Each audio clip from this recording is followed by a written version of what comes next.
Yeah, so it was June 2021.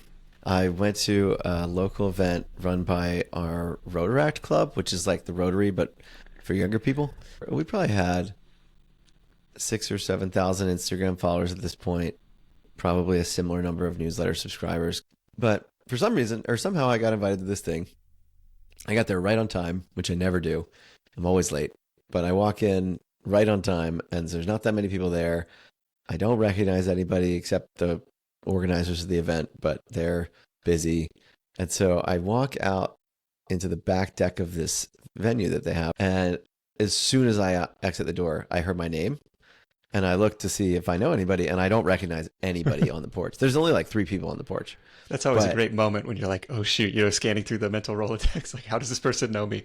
Oh no, there wasn't even any recognition at all. I looked at him and I was like, it wasn't, oh shoot, I can't remember their name. It was, how on earth does this person know who I am?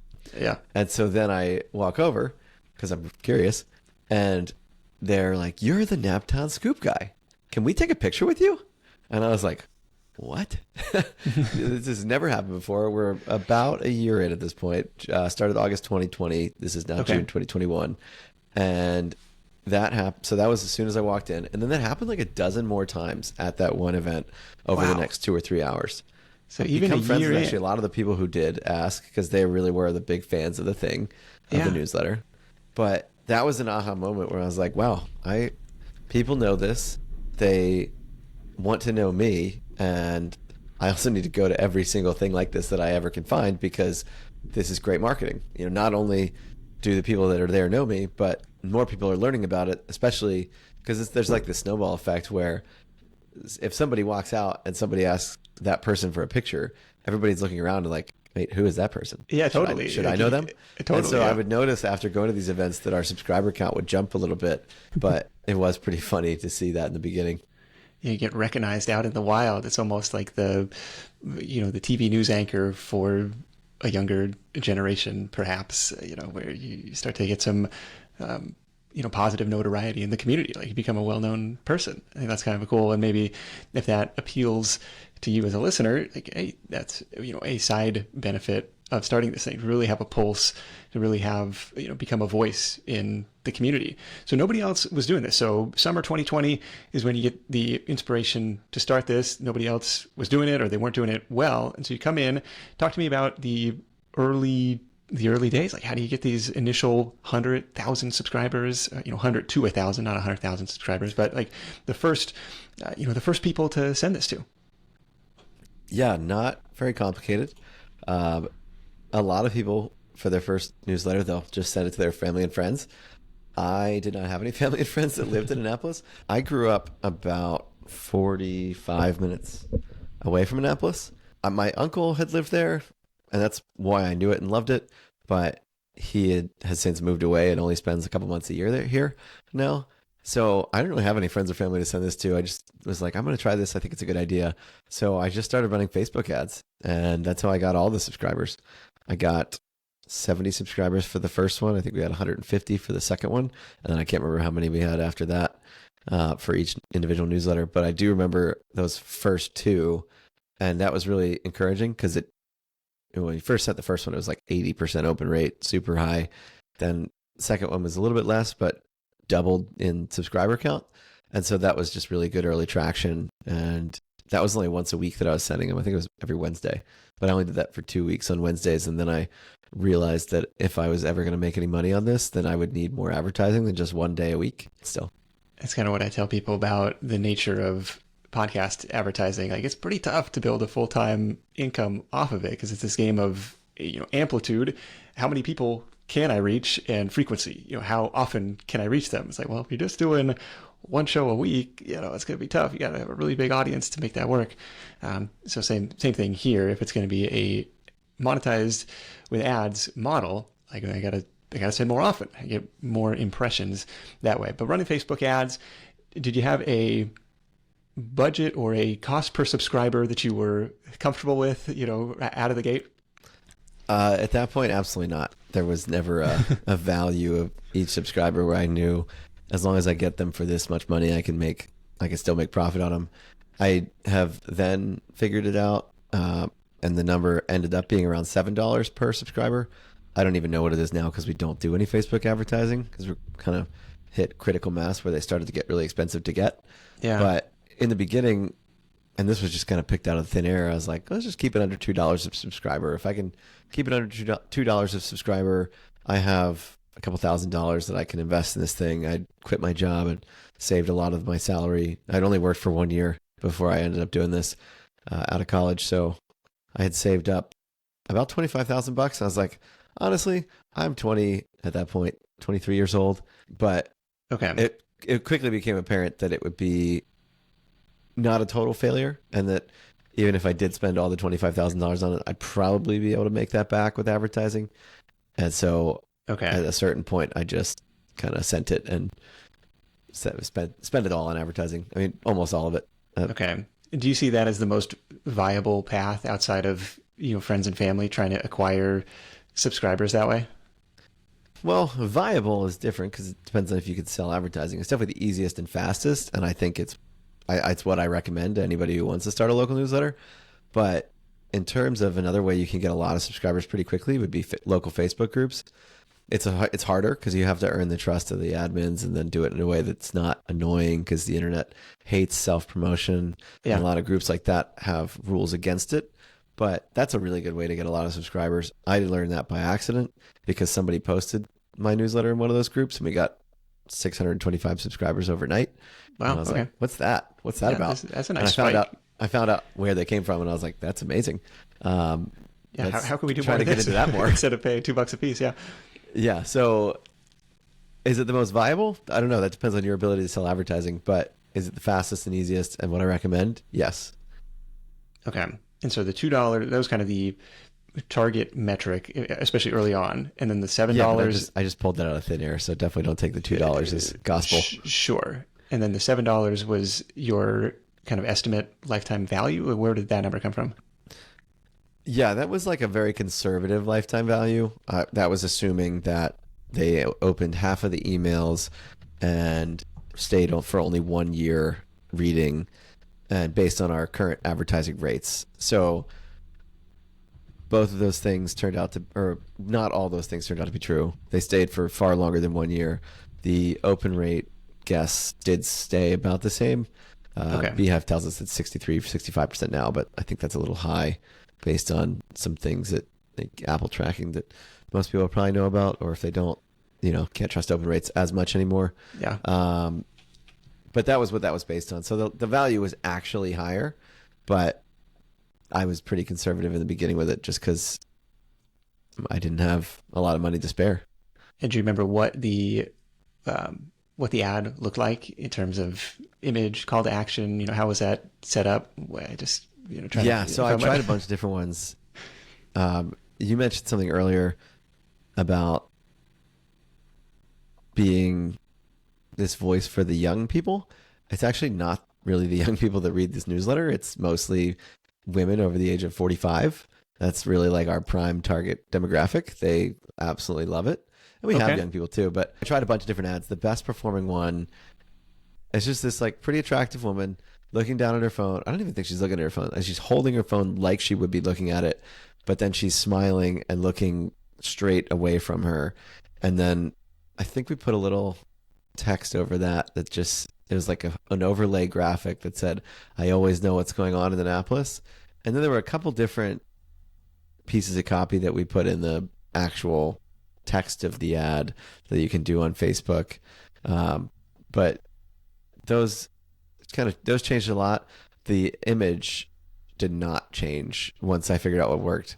So I think I spent like $12,000 to $15,000 of our Facebook ads blasting this picture of this woman out, and that was the ad that worked. So I like to think if she ever shows up in Annapolis, this stock photo model, everybody will like kind of recognize her. Like they'll know that they've seen her, but they won't be able to remember where because it was just a random ad like 3 or 5 years ago. But they won't just like think she's a stranger. And I just hope that she visits and gets like all these like weird side looks because everybody kind of recognizes her, but nobody really does. And I would think that was hilarious. Yeah. But that was the best ad. And honestly, that was like one of the first ones I ran. Kind of found success on it pretty early. but you don't really need to overcomplicate the ads to grow a local newsletter. It's a free thing, and basically anybody in your town can read it. The best thing to do is just figure out which demographic responds to the ads best and cheapest, and also then turns into readers, and then just hit those people hard. So eventually we just stopped targeting men, stopped targeting women under 40. We always only targeted within 10 miles of Annapolis.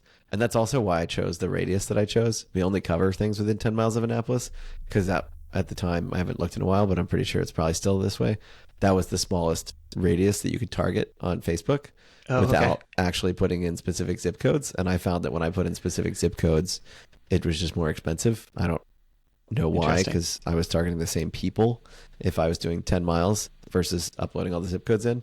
But yes, that's why I chose 10 miles. It was the shortest Facebook radius I could pick. So that's just what I chose to cover. Okay. I love this line of, she's looking at her phone. She says, I always know what's going on in Annapolis. I could see that working across any number of different towns. And it's like, in my case, I always know what's going on in Sammamish, and rely heavily on just like our local neighborhood subdivision kind of Facebook group for, just the latest on the rumor mill. It's like, okay, we could go a little bit broader and do something. I think that would be fascinating to test out. So the paid ads, the local Facebook groups, very organic. Sounds like other people were posting it. Hey, this is a cool resource. Go sign up over here. Anything else that was juicing subscribers? Anything to like incentivize? Share it with a friend. Send it to 10 people and get a T-shirt. Like not a Spark. Is it Spark Loop, or what's the built-in like referral system type of thing? In the beginning, I got a Viral Loops. That's the one. AppSumo lifetime subscription deal. Okay. I think I paid $300 once, and as long as I never had more than 20 or 25,000 people on my list, I could use Viral Loops for free then, forever. That was before any of the newsletter platforms had the referral program stuff built in. Yeah. Now, the only two that I would recommend using, which would be Beehive or ConvertKit, they both have one built in. So it's not as big of a deal, but at the time, it was kind of hard for me to do it because it required Viral Loops and Zapier into MailChimp, and it was a little bit expensive. It wouldn't have been worth it without having the Viral Loops deal. But now that they're all built in, it's totally worth it, and you should do it from day one. But yeah, so that Facebook ads were the number one driver. What was the incentive tiers that you had on there? So that's what I'm about to say. Facebook ads were the number one driver. Referral program was probably the number two. And I always tell this to people, for any newsletter, not any free newsletter, that the first level should be the only one that you ever care about, the first incentive, because first of all, only like 10% of your readers will ever do any referring. Yeah. And 98% of those, not exaggerating, will never get past the first level. So really only put thought into the first level. Not saying just ignore the second and third, but they really don't matter that much. And I say second and third because that's all I have, but some people do 4 or 5 or more. I don't think you should do more than 5. Yeah. But so on that note, your first one should be free and easy for you to fulfill. It should be automated if you can, or as automated as possible. So like, you don't want to be sending people stickers. You don't want to be having to put that in an envelope, write an address, or print out a label and stick it on there. You just don't want to have to do that, because if you get a newsletter of 100,000 people, you might have 1,000 people that are referring, and or at some point you will, and that's a lot of sticking stuff in envelopes. So you want to make it as easy as possible for you, and you want to make it free, but then you also have to think about what's actually desirable for this audience. And I don't remember where I heard, I remember where I heard it, but I don't remember where he heard it. Sam Parr, you've already brought up the Hustle once. He said he one time was talking to an old school newspaper publisher, and he said, "What's your secret?" And he said, "Names. I print names whenever I can." And so I do that. I print names whenever I possibly can. You got some kid at the local high school got some scholarship, then their name's going to be in there no matter how short it is. Yeah. We're talking about the lacrosse team that won the county championship. 3 of the girls on the team got hat tricks in the game. We're definitely going to put their names in there because their parents are going to read it and love it, and probably share it with their friends. So on that note, I went for the referral program. The first incentive was if you got 3 people to join the newsletter, then you got your birthday wished at the happy birthday wished at the top of the newsletter on your birthday. And that was incredibly popular. It still is. I stopped doing it because it's been hard to get referrals now. Like you said, we in the intro, we kind of have almost half the town. So finding people who don't actually read it is getting harder. Yeah, and if you're only targeting, women over 40, it's like I imagine the other half of the town is, not fitting that demographic.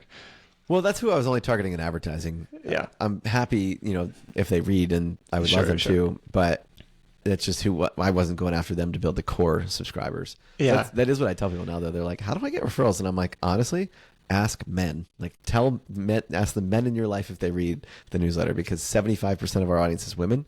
So if you want referrals, don't ask your girlfriends. Ask your dude friends. They're already subscribed. Yeah. Yeah, they are. That's the low hanging fruit. If you want the easy referrals and you want to game the system, go after the men.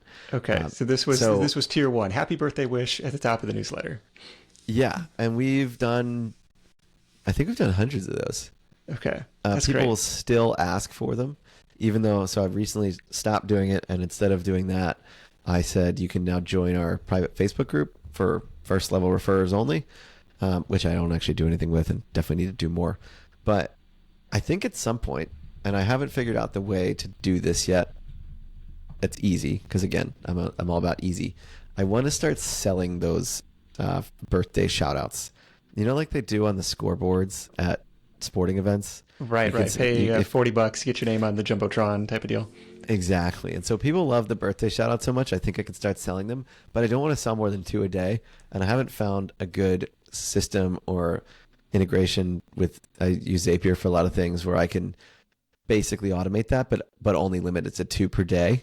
I haven't done that. I want to figure that out, because I do think we could make maybe a couple extra $1,000, but we stopped doing that as the first level, but it was wildly successful for 3.5 years. Love it. And like I said, the second and third levels don't even really matter. You're going to have almost everybody get a lot of people get the first one. Nobody will really get the second or third one. And then you'll have some people it's just like a bell curve, right? You'll have some people on the complete other end of the spectrum who get hundreds and hundreds, maybe thousands of referrals. And then you'll have to figure out something to do really nice for them. Like we have one woman who has 625 referrals, and she was the one who put it in the Facebook group. She was the one that put it in the Facebook group, which is how I'm lucky that she was, because that's how I figured out where they all came from. Otherwise, I wouldn't have been able to know. I would have seen that they came from Facebook with our Google Analytics, but I wouldn't have been able to know who put them there or what page or wherever they were. So I saw her referrals jump overnight, and I was like, what's her name? I can't even remember. I went to high school with her son, which also helped reaching out to her. Yeah. But she got 625 referrals overnight, and I got her a gift card to her favorite restaurant. I can't remember. We have the next best one is 120, and we didn't do anything incredible for that. We could have, probably should have, but she's still super happy to support. But she did just email me yesterday, or this morning actually, and ask, can I have a birthday shout out for my daughter Florence? And I was like, yeah, absolutely. If you gave us 120 referrals, even though we don't really do that anymore, you can absolutely have one of those, because totally. I'll do anything for you. Yeah. Okay. So that was tier 1. Was it just one? You refer one friend to get the initial shout out, or this, initial, now the private Facebook group? No, I'm greedy. So I made the first level 3.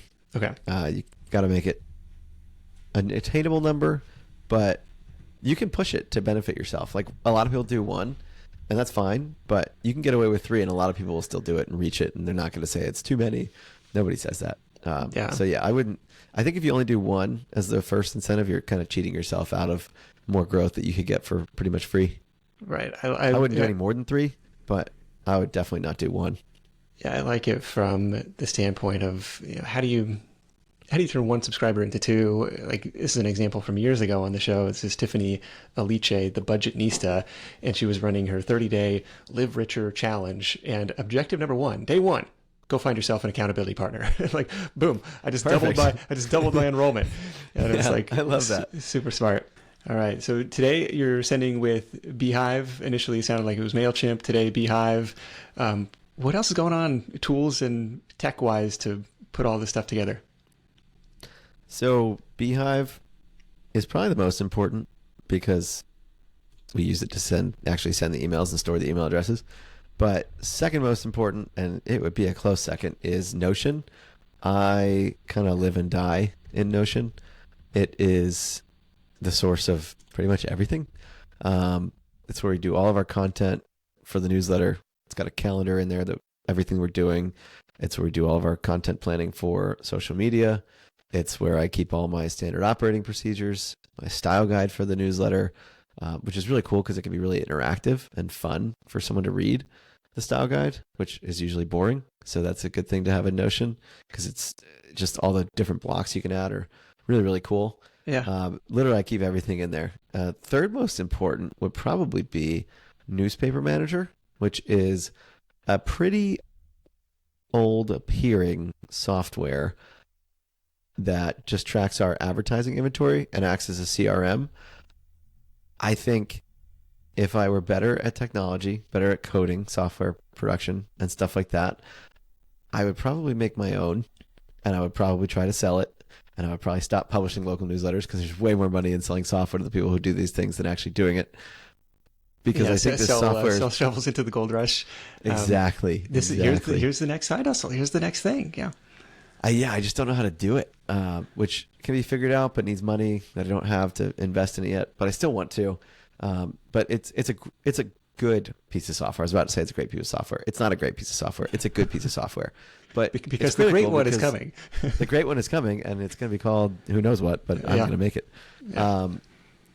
It's really important because we limit our inventory every day. We have 5 ads of 3 different kinds, and there can only be 1 of the top 2 and 3 of the bottom 2 or the bottom 1, and we can't sell more than that each day. Otherwise, we're screwed because we can't just add another page like a magazine can. Yeah. We just have a set thing. So before I was keeping track of all the ads in Notion, and that was not good because it didn't have any inventory limiting ability, and it just wasn't the right thing. It wasn't a CRM. It wasn't good for selling ads. So that's probably our third most critical piece of software. But that's like, I don't even remember how much I pay for it anymore because I don't look at the bill too often, but it's several $100s a month. And I'm like, I could build this piece of software because I know exactly what it needs to do because I'm doing it. I'm living this life. And that's what when I was looking for one, I was like, I know exactly what this needs to do. I know exactly what piece of software I'm looking for because it's such a specific need that when I find it, I'm in. Like, I got it. There's one out there called Sponsy that is selling software just like that they're focused on newsletters. But at the time, it just wasn't powerful enough. I think they've added a couple more features now that are more powerful. But at the end of the day, there can definitely be more than one of those.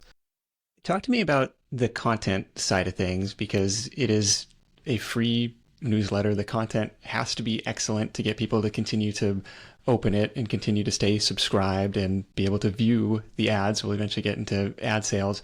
But if I'm starting out and I want to do this for Sammamish, which is population 65,000, like similar sized town, a little bit bigger, like, okay, I don't know if anybody else is attempting to do it here. Maybe it's like ripe to come in and see that market opportunity. The challenge is doing it daily. And I guess you mentioned, well, when I was starting out, I did it once a week and then I moved to 3 days a week. I guess you could scale it up, but like consistently coming up with great content that's all local focused. I'm curious, one, how you source all that stuff and then how you just put it together and do it every day of the week. It's easier than people think. At least it is now after 3.5 years of doing it. Coming up on 4. It's become a habit, yeah. But even in the beginning, it was easier than I thought. Because after a certain amount of time, you become the source, or at least a source, that people can go to get their press for whatever they're doing. Or, yeah, just that. So you have to just establish yourself as a source, and then people will start coming to you. And then the hard thing actually becomes, and I've always said this, and I say this to my head of content all the time that I just hired, it's more important what you don't include than what you do. It's more important what you say no to. Because like you said, you have to keep the content excellent every day so people keep coming back. So we get sent a lot of things. And I'm not going to say anything specific because I don't want to, on the off chance anybody from Annapolis is listening to this, I don't want to get anybody upset because of saying their event's not cool. But we get sent a lot of stuff where I'm just like, that isn't going to go in. That's not cool enough. It doesn't have broad enough appeal. Maybe it's just a very specific group of people that want to know this. Okay. And we're sending out to every single person in Annapolis, or, whatever, half of it. Yeah. But we don't do any kind of segmenting like that. So we're giving people specific things they're interested in. It's just like sometimes you got to decide that's not going in. That's not cool enough. That is not broad enough appeal. But how do we get content? We just look at a bunch of places. There's probably like 50 websites that we check every day. Some combination of the press release sites from the city and county and fire department and organizations like that, to the local newspaper. We still have one of those. A couple blogs that post stuff. Couple it's a lot of work. People that are posting stuff a lot regularly. Of work to kind of scour through this and compile and I guess curate what is the most important or most interesting. Yeah, that's why the newsletter has value. Because if you're going to comb through all of these things, understand, or well, even before that step, pick which of them actually matter, understand all of them individually, and then summarize them, that's a lot of work. Yeah. And the average person, especially the average person who reads our newsletter, like mom with kids or working professional, they don't have 3 to 4 hours a day to read all these stories, decide which ones are important, and then actually read through them and understand them enough to tell their friends about them. This is effectively what we do. And so that's why it is valuable. It's a time saver. All of the information, in the beginning, all the information we got was 100% public and anybody could have gotten it. Now we are, like I said, the source or a source where people are sending us stuff. And sometimes we have to sit on stories before we can put them out because the business isn't ready to announce that they're opening yet, but we know about it and no one else does, or very few other people do. So not everything we're doing now is publicly available. Some people are giving us inside scoops, if you will, pun intended, or press releases that are, not getting sent to everybody else. I don't know. But you really just have to get the ball rolling and find good content in the beginning. And as long as you can do that for a couple months and stay consistent and be a great source, then you'll start getting more content than you care to handle. And that won't be a concern anymore. Or you'll go back to something that you did a while ago. Like at any point in time, I could throw in a link to our stories of the best coffee shops in town or the best pizza in town. And even better, I can ask you if you agree with my assessment or my writer's assessment of what is the best in town. And so you start to build up your own content that if you are light on a day, then you can hand that off or include that. Yeah. But also at the end of the day, if you're doing an email newsletter, no one's ever going to complain about getting a shorter email, right? When was the last time you complained? Fair. Oh, this email wasn't long enough. No, they just want to get on with their day, or they're just reading it. They're reading it on the toilet, or they're reading it in the bathroom, waiting in line for coffee or something like that. As long as there's I try to make sure there's just one super, super valuable thing every day, like something that everyone wants to know. And as long as you keep pretty consistently every day something in there, then you'll become sticky. And you're organizing these in Notion kind of as you're scouring through these 50 different sources, like, okay, that's interesting, drag it over here. Okay, that's interesting, drag it over here, and then compiling the newsletter from there. Yeah, that's how I did it when it was just me. Now I have an assistant that goes through all the sources, and she just does anything that's related to Annapolis. She puts it into Notion, and then I look at that basically as soon as she's done that. I'm on Do Not Disturb, so I didn't get the notification, but we started recording here at 2, and it's 2:56 now. She probably sent a message around 2:30 that she had done that for the afternoon. So I'll go through as soon as she's done. For tomorrow's edition. And I'll assign the stories. And so we have now that I have 2 writers as well, we cut off at 3 p.m. So anything that comes in after 3 p.m. will go to the next day's scoop. Today I'll look at the afternoon assignments and see if there's anything in there that really is important that can't wait until Friday. And I'll write it if so, just because I'm on the podcast during that time when I normally would be looking at what those stories are. But I've just hired that head of content now that'll be her job, is to look through all those stories. Anything that says Annapolis, my assistant will throw it in there. And then the head of content will sift through like I do right now and decide what's actually important. What do we need to include? what could we include if when we go through the stuff that we need to include, and there's really not that many stories, what might not be totally up to standard, but can definitely, it could fit, and we just need some content because we don't want to do nothing in there. Like, I think I try to have like 8 stories every day, at least. Something like that. Okay. On a good, busy, real good day, we might have 16, and they're all really, really short. You know, like some of them are less than 100 words. Most of them are less than 100 words. But if I'm at like 5, yeah, maybe I'll let the quality drop down a little bit just so I can get 1 or 2 more in there. Yeah, you said something earlier was, it's more important what you don't include. And this is my like working theory of podcasting too. It's like, yeah, the episodes you air have to be great, but equally it's the ones that you don't air, that never see the light of day, that you decide not to record. It's like, that didn't quite make the cut. And it sounds like it's the same thing here. And the other parallel is after a while, it becomes, you get a lot of inbound, right? You get guest pitches, or you get story pitches, or stuff comes to you. But people say, hey, you ought to talk to so and so. And it sounds like the same thing here. People start to share their events with you versus having to go out and try and source everything yourself. So lots of parallels there, and I think that's pretty interesting. Yeah, and I don't know but lots of work on this curation side, and that's where the value comes from. Like, look, we're sifting through these dozens of different sources to bring you the best of the best, and that's why the newsletter has value. Let's shift gears and talk about the monetization side. It sounds like it's primarily ad monetized. At what point, like, how many subscribers, how many months in did you start selling your first ads on this thing? I learned from somebody, and I can't remember who, that you should be open to it immediately. And so I had a link or like an encouragement in there. If you want your business in here, let me know. And it was like within the second or third week that somebody reached out and actually ended up agreeing to something. This was a web design agency that wanted to advertise. And I said, I will give you, I think it was 5 or 6 ads. I think it was 6 ads. 6 ads anytime in the next 6 months. You can use them, but you have to pay $500 today. And for some reason, this person said yes. And so we did that, and that was how I made the first money. And I don't know if I did that again, or if then I just started selling like, here's a 4-pack for this many dollars. But it was really quick that we started selling ads. Not a lot of ads, but enough ads where I was like, okay, I'm still comfortable spending $1,000 on Facebook ads this week, or a couple $100 on Facebook ads this week, because I know that at least on some level, somebody is going to pay to be in here. So, the magic T word is traction. I had it, and I was like, all right, I have a little bit. I bet you that there will be a lot, and I can go all in on this and still spend a bunch of money on Facebook ads.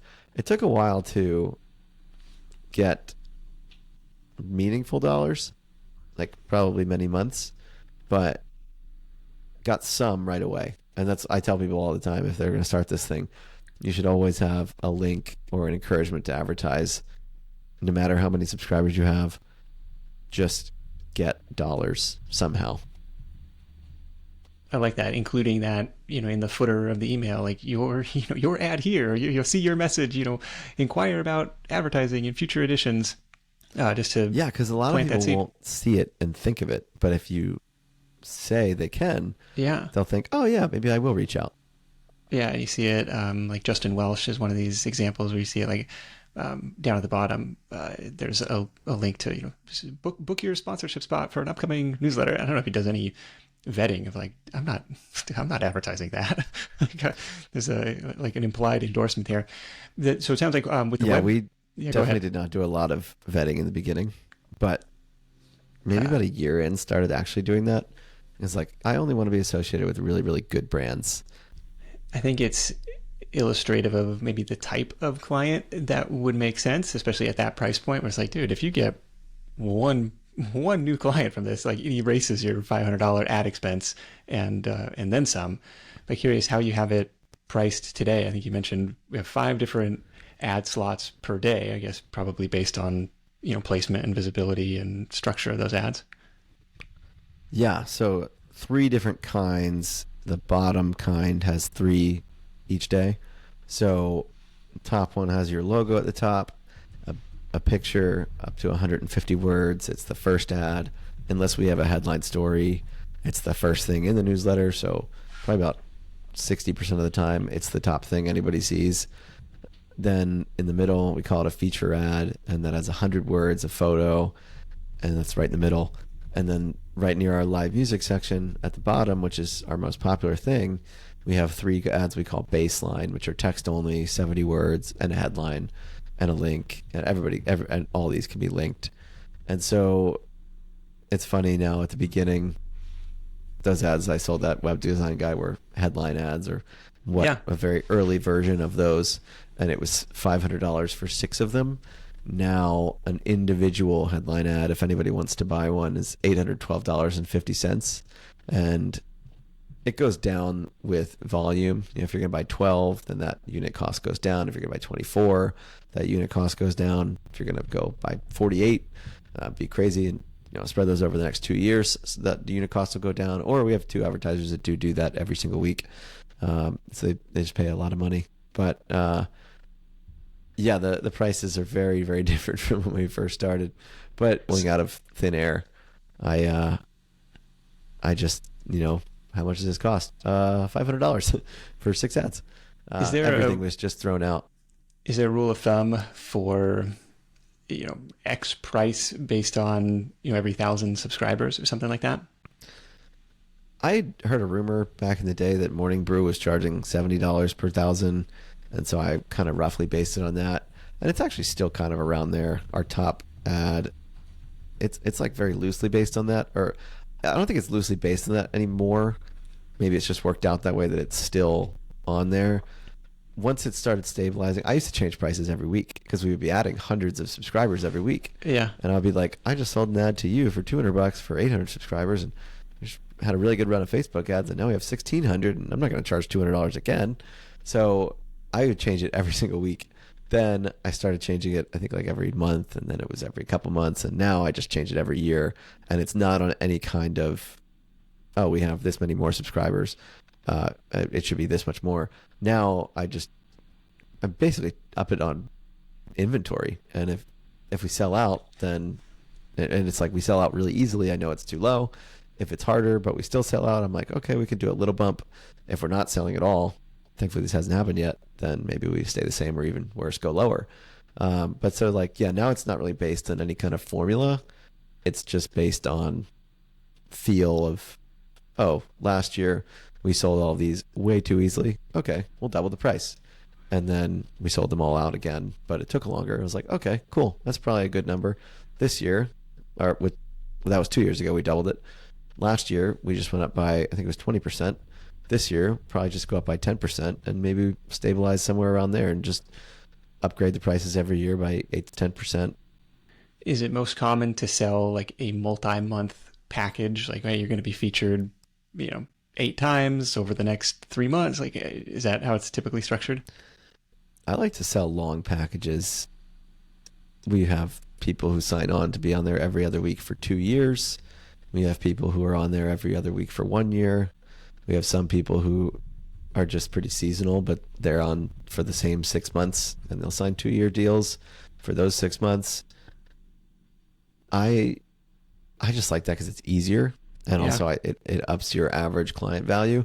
There's I can't say too much about this, but there's a website that I want to buy right now because I think I can do a lot better. I think that it's a great opportunity.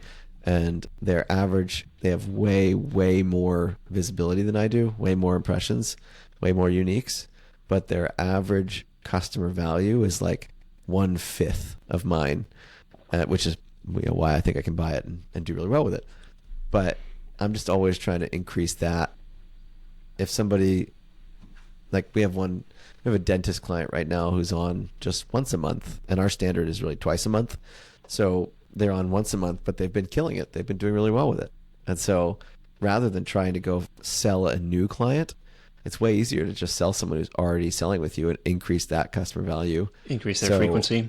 Yeah, I went to them and said, hey, it's been working out pretty well once a week. Do you guys want to, or once a month, you want to juice it, and you'll get a better unit rate, and you'll be in there more, and you've already made your money back, and then a lot, because I know you told me how many clients you got, and I'm kind of guessing what your average customer value is worth based on industry comparisons, and I think I'm probably pretty close.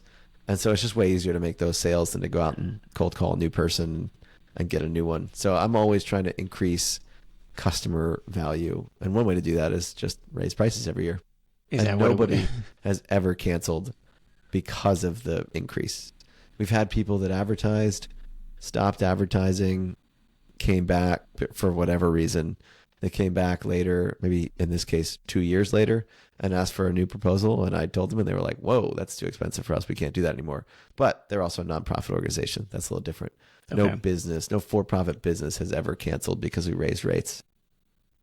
Was that so a little bit of inbound based on, the call to action at the bottom, or in the early days, and then a lot of cold calling, a lot of outbound sales trying to get people signed up? No, now a lot of cold calling. Kind of hit a number where it's, I don't want to call it critical mass because that makes it sound like it can't grow anymore. But this is one of those things I just did really well, got really lucky with. I figured that if I could get a really good partner in town, that would just be good. I didn't know why. I just knew it would be good. And there was this guy who was spending money everywhere. He's a realtor, spending money in everywhere. I was like, I need to get some money out of this guy because he's just putting his money everywhere. And I bet you I could get a lot. And that would be really good momentum. And like I said, I just know it'll be good. I don't know why, but I know it'll be good. So long story short, we did get him. A lot of cold calling. Finally got a meeting. Finally sold him. Yeah. And after that, we just inbound leads poured in because it was super validating that this guy who, I said he was spending money everywhere. So it's not like, and he was, but it wasn't just that. It wasn't like, oh yeah, great. You got that guy's money and he's spending money everywhere. So that's fine. He's the best at what he does. Not even close. He's the best. Like, Yeah. He's the best anecdotally, just if you work with him and feel how he makes you feel, but he's also the best by number. He only sells waterfront houses. He's the number one individual in the state of Maryland by a lot. He's just absolutely the best. And so once we got him in there, it was super validating for us. And we got a ton of inbound leads. And I didn't really do any outbound sales.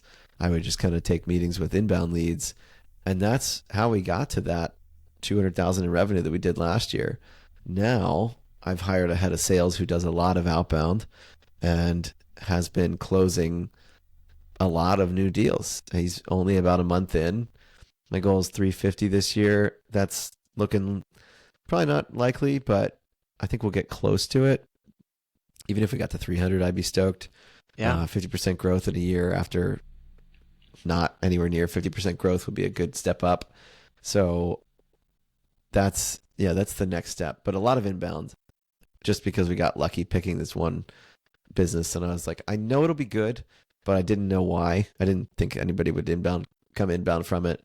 I just knew it would be a good thing. I knew it would be a good momentum swing, and it was much bigger than I anticipated. Yeah, it's another example of a type of client where if I get one lead from this, even if I get 3 leads a year, like if I'm selling $1 million waterfront house, like my commission from that, it erases all that expense. Plus, it's just it sounds like he wants to be everywhere anyways, and it's like, look, front and center in people's inboxes. It's a smart place to be for that. It's even better than that. His average home price is $2.6 million, so he's definitely making his money back. And then this is the real secret. We do, for the most part, we do exclusive advertisers per industry if they spend a reasonable amount of money with us. Like, we're not going to give the $1,500 a year customer exclusivity in their industry, but Sure. if they're spending tens of thousands, and that's high for us, then that would be something that warrants exclusivity. So I do no other residential real estate agents. And he knows that if he did cancel, if I said the price is now this, and he was like, nope, I'm out, then I would make probably a maximum of 3 phone calls, and I would have another real estate agent in there, probably at the new price or close to it. Mm-hmm. And he would never get back in because we would do exclusive for them too. Yeah. And he got it first. He was the first agent we've ever had. We've never had another one. And he doesn't want to lose that, I don't think. It sounds like he was kind of the anchor tenant that ended up attracting others as well. Like if you had a retail plaza and you attracted the he's Walmart Nordstrom. or something. Yeah. Very good. So you I got a call lot him of the white whale. Yeah, now you've got a lot of inventory to sell. We're talking 5 ad spots a day times 5 days a week. And one thing that's interesting at even at the 200,000 revenue level, you're already at or above this metric that I've traditionally heard of in email marketing of $1 per subscriber per month, which from my world and sending once a week, like that's pretty high. But sending every day, like the would pencil out. And if you get to 300,000 at 18, 19, 20,000 subscribers, you're well above that, and it's pretty impressive. And the question I've is how actually never much. heard that stat. Oh, there. I think it comes from Russell Brunson from ClickFunnels.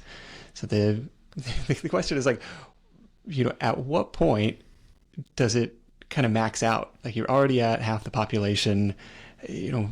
How much room to grow this thing is there? And even not to say that it has to grow indefinitely, but it's like, okay, can we get this thing to 500,000 a year and then go focus on our software project? Like where do you want to take it? Yeah, I think audience is probably pretty close to maxed out. Like I said, I'm not spending on any Facebook ads at this point because I have to spend a lot to acquire a reader. But we are still getting new readers because people are telling their friends, or we have SEO content or something like that. So we're not totally maxed out. Like we're still growing every single day. More, even if it's by one or two email addresses, it's bigger every single day. And most of the time it's more than one or two, but it's probably more like 7 to 10, which is not a lot, but we're not doing anything to acquire those 7 to 10. So that makes me happy. We're not losing any. In terms of revenue, I think it probably maxes out just newsletter at 400 to 500,000. And that's with everything completely sold out. So you're probably never going to get there. Probably 400 would be a really good target. 350 is an aggressive target for this year. 400 will definitely be the target for next year from newsletter. But then we can start selling Instagram stuff. We're selling a lot more Instagram Reels now. And those are pretty good margin things. It's not really any work for me if I do it right, set it up right. And who makes that? So the company makes those and you post them on the feed? Oh, those are my favorite. Sometimes that does happen. The company's like, hey, we have a video. Can we post it on your feed? And I'm like, yeah, it's a good looking video. We can post that. What do you charge for those? I'll give them a little bit of a discount, especially if, I've worked with them on other things or they're going to buy a couple of them. Like we have a running company or like a running race company that bought a couple of those, but just had their own video. I think we charged them like $500 to post each one because they did two. Usually it would be $800. But that also relies on maybe us making a little bit of it. Now at this point, my standard price for that is $1,500. If somebody called and said, I have our own video, we've worked with you before, I'd probably go down to 1,000 at this point. Yeah. But if somebody's going to come in and do, we're going to produce something, I have to go and film it, or I have to pay someone to go and film it, or we have to pay a couple people to go film it, because in some cases, like when it's coming up, I need a video and I need a drone. So I need to that want to be that want to be over 2,000. But based on who it is and their average customer value, they should make their money back pretty easily. It's all about the value that you're creating. What role did Instagram play in the growth of the business?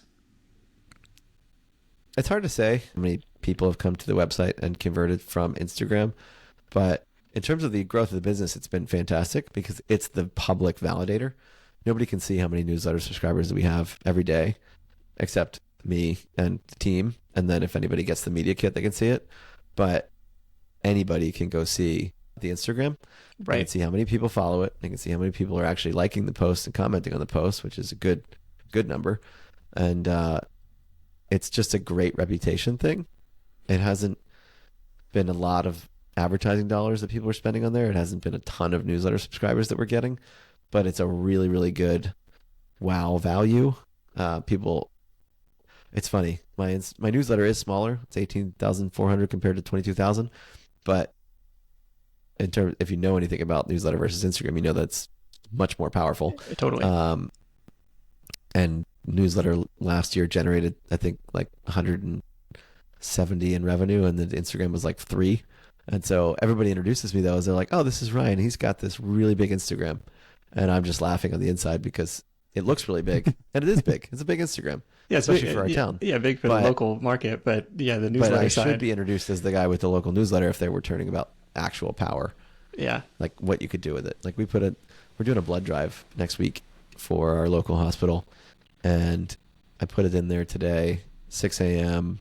I went to check around, I think 11, how many spots were left. And there was one spot left.